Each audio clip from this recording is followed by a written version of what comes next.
سلام عزیزان، امروز میخوایم سری به سایت بی بی بایک بزنیم.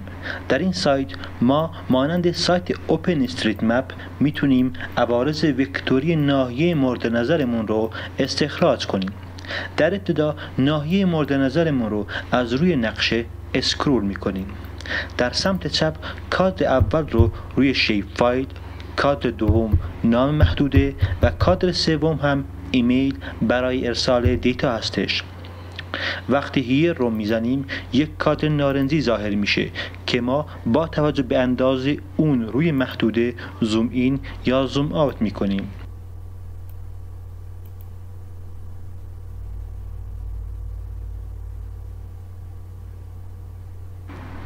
در انتها دکمه اکسترکت رو میزنیم و بعد از چند دقیقه دیتاها به آدرس ما ایمیل میشن.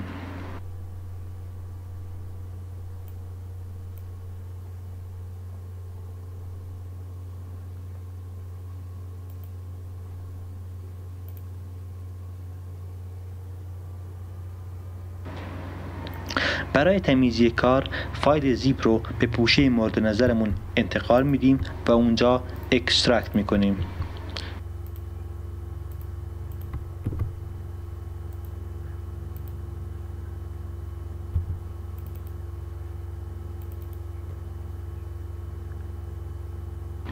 دیتا ها رو وارد آرک مپ میکنیم.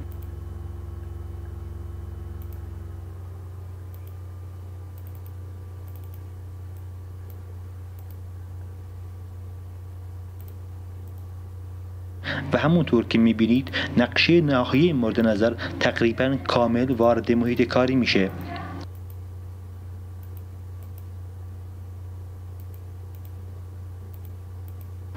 اگر جداول اطلاعاتی رو هم نگاه کنید مشاهده میکنید که تقریبا اسامی بعضی مکانها رو هم نوشته. در انتها به وسیله این سایت نیز میتونید برای شروع کار خودتون دیتاهای لازم رو بسازید. موفق و پیروز باشید.